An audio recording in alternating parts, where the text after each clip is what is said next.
इस वक्त आप आराम से बैठकर इस वीडियो को देख रही हैं, मगर मैं आपको कहूं, आज जिस जगह पर आप अभी बैठे हो वो जमीन आज से करोड़ों साल पहले 8,500 डिग्री के तापमान से उबल रही थी, या जिस जगह पर आप बैठे हैं वो जगह लाखों सालों तक बर्फ से ढकी हुई थी। ये दोनों बातें सच हैं। इस 15 मिनट की वीडियो के अंदर आप पृथ्वी के 450 करोड़ साल के सफर को देखने वाले हैं।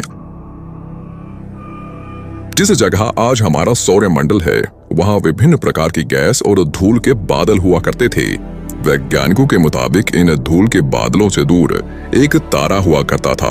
वक्त के साथ साथ उस तारे की ऊर्जा कम होने लगी, जिसके कारण उसके अंदर एक विशाल विस्फोट हुआ। विस्फोट की वजह से अंतरिक्ष की ये धूल एक दूसरे से दबने लगी। इस दौरान बादलों में स्थित धूल के कण दबाव और गर्मी के कारण बड़े उल्कापिंड और पत्थरों में परिवर्तित हो चुके थे, और इसी दबाव की वजह से इन बादलों में स्थित रेडियो एक्टिव पदार्थ ने ग्रेविटी का निर्माण किया। इस ग्रेविटी के कारण बीच में हाइड्रोजन और हीलियम इकट्ठा होने लगे। बीच के इस भयंकर दबाव के कारण एक विशाल विस्फोट हुआ, और इसी विस्फोट के कारण हमारे सूरज का जन्म हुआ।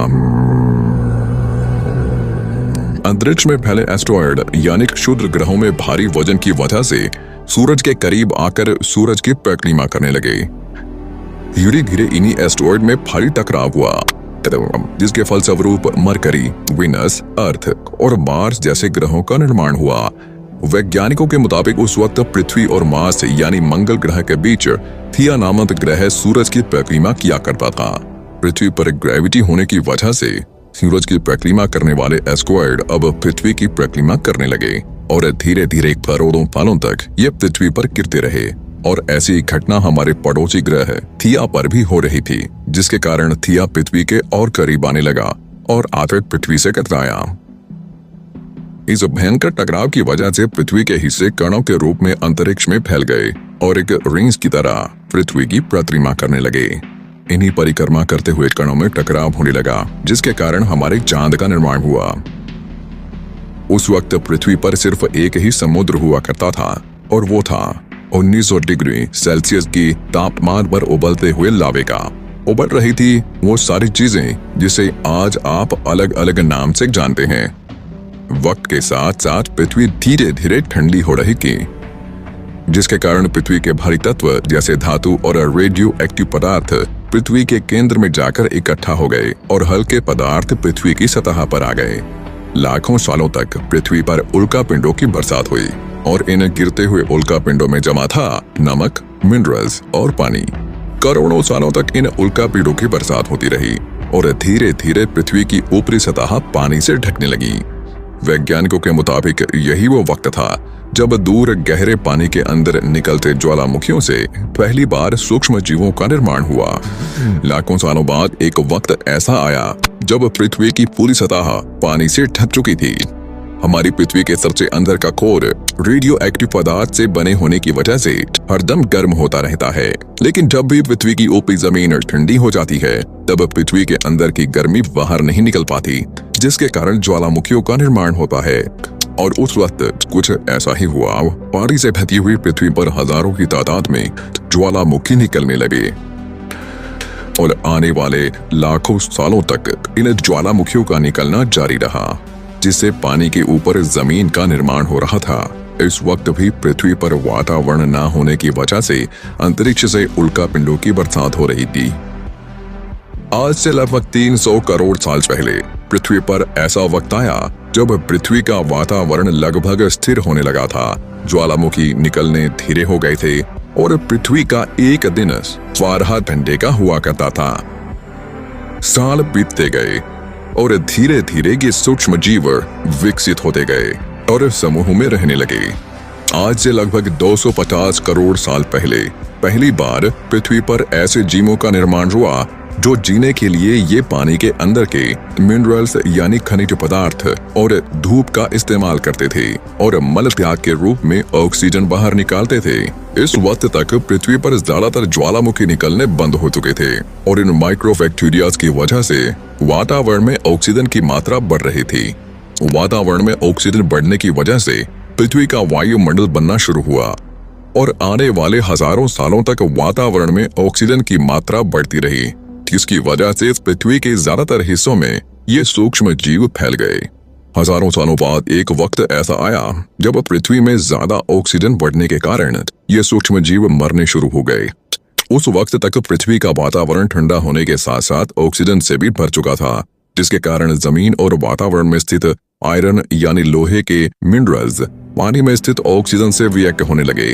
और एक वक्त ऐसा आया जब पृथ्वी की जमीन आज के मार्स के जैसे लाल हो चुकी थी।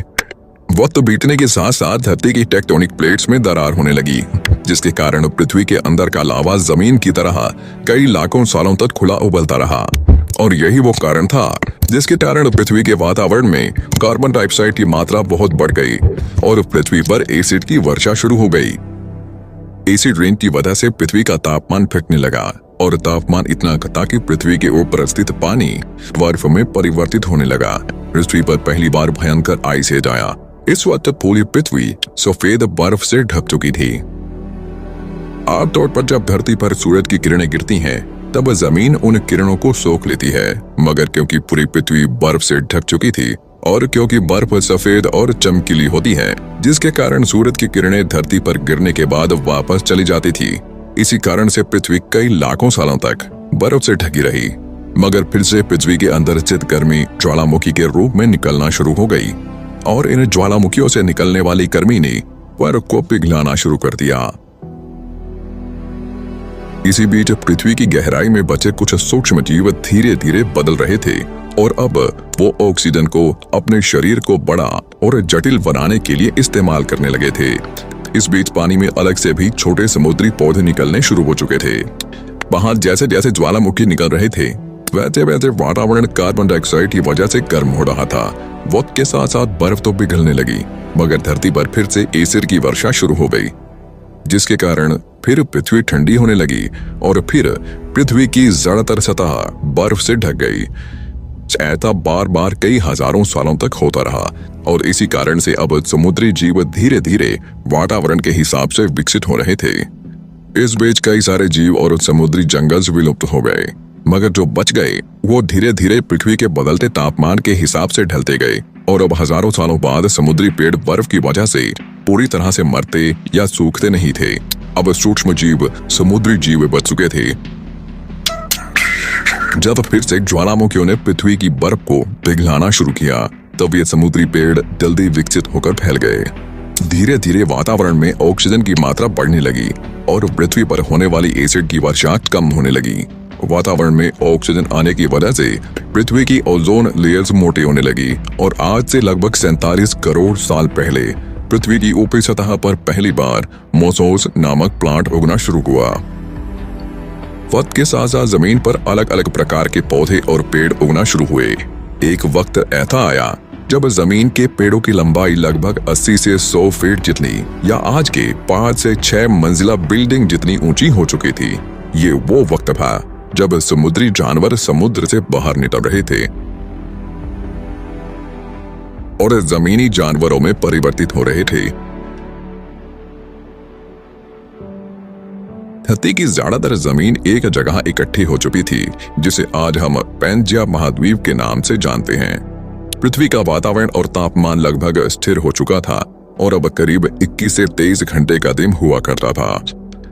अब समुद्री जीव पानी से बाहर रहने लगे थे और वातावरण के हिसाब से उनके शरीर का रंग रूप बदल रहा था। धीरे धीरे ये जमीनी जानवर डायनासोर्स में परिवर्तित हो गए। जिन डायनासोर्स ने पेड़ पौधे खाने शुरू कर दिए, उनका शरीर लंबा और विशाल रूप से विकसित होने लगा।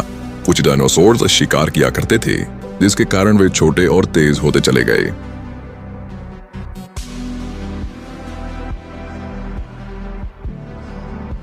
पृथ्वी की ऊपरी जमीन एक जगह इकट्ठी होने के कारण ज्यादातर जमीन रेगिस्तान और बंजर हो चुकी थी।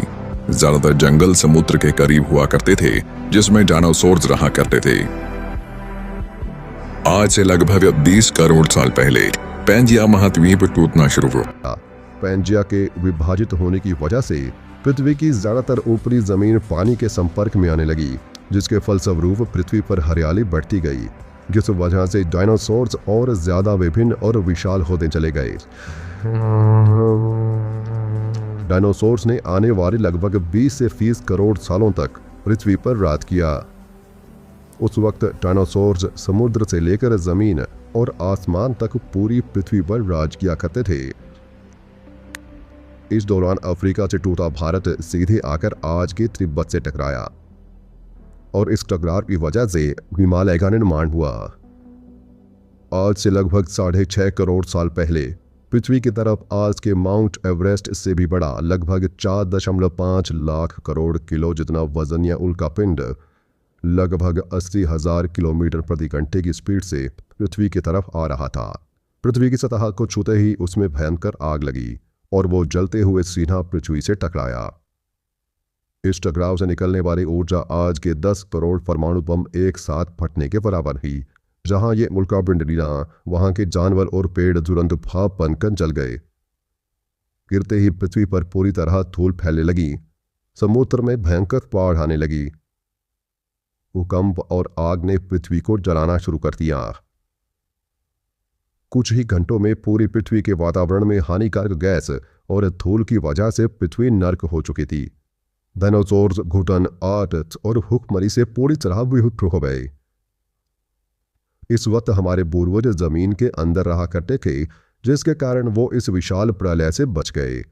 पृथ्वी का वातावरण पूरी तरह से काला और अंधेरा हो चुका था, जिससे धूप भी जमीन तक नहीं पहुंच पा रही थी। पृथ्वी के पेड़ और ज्यादातर जानवर विलुप्त हो गए। वातावरण में धूल और हानिकारक गैस के कारण पृथ्वी पर फिर से एसिड की वर्षा शुरू हो गई और फिर पृथ्वी ठंडी होकर बर्फ से ढक गई। लेकिन इस बार पृथ्वी की बर्फ लाखों सालों तक नहीं जमी रही और 80 से 90 हजार साल बाद ये बर्फ पिघलनी शुरू हो गई। जैसे ही धरती पर वातावरण फिर से पहले जैसा होने लगा, वैसे ही ये छोटे जीव जमीन से बाहर आना शुरू हो गए। उस वक्त पृथ्वी की बर्फ पिघलनी शुरू ही हुई थी, जिसके कारण अफ्रीका में घने ठंडे जंगल हुआ करते थे और इसी बीच ये जमीनी जीव बंदरों में परिवर्तित हुए। मगर जैसे जैसे पृथ्वी गर्म होने लगी, वैसे वैसे अफ्रीका के ये जंगल सूखने लगे। जंगल की चीजें खाने वाले बंदरों को खाने की कमी होने लगी। खाने की तलाश में इन बंदरों ने अपने पैरों पर चलना शुरू कर दिया, जिससे उन्हें दूसरे जानवरों के शिकार करने में मदद मिलती थी। धीरे धीरे बंदर एब्स यानी वानर में परिवर्तित हुए। खाने की तलाश में ये एब्स पृथ्वी के दूसरे हिस्सों में फैलने लगे और धीरे धीरे उनके शरीर का रंग रूप वहां के मौसम के हिसाब से बदलता गया। वक्त के साथ साथ हम आदिवासी बने। हमने हथियारों से लेकर आग का आविष्कार किया। हम धीरे धीरे इंसान के रूप में विकसित हुए। हमने धर्म से लेकर परिवार, भाषा और संस्कृति का निर्माण किया और वक्त के साथ साथ हम विकसित होते चले गए और आज हम इस पृथ्वी की सबसे विकसित प्रजाति बन चुके हैं। पृथ्वी को आज के जैसे बनने में लगभग 450 करोड़ साल का वक्त लगा है और हमें एक छोटे जमीन में रहने वाले जानवर से इंसान बनने में कई लाखों सालों का। मगर हमने इन 100 सालों में जितना पृथ्वी को गंदा और तबाह किया है, उतना आज तक किसी भी प्रजाति ने नहीं किया होगा। हम फिर से धरती को गर्म कर रहे हैं और कार्बन डाइऑक्साइड की मात्रा बढ़ा रहे हैं। वैज्ञानिकों का मानना है कि पृथ्वी पर फिर से विशाल परिवर्तन होने वाला है। भविष्य में पृथ्वी कैसी होगी, जानेंगे हमारी अगली वीडियो में। ऐसी ही वीडियो के लिए सब्सक्राइब करें स्काई फैक्ट चैनल को।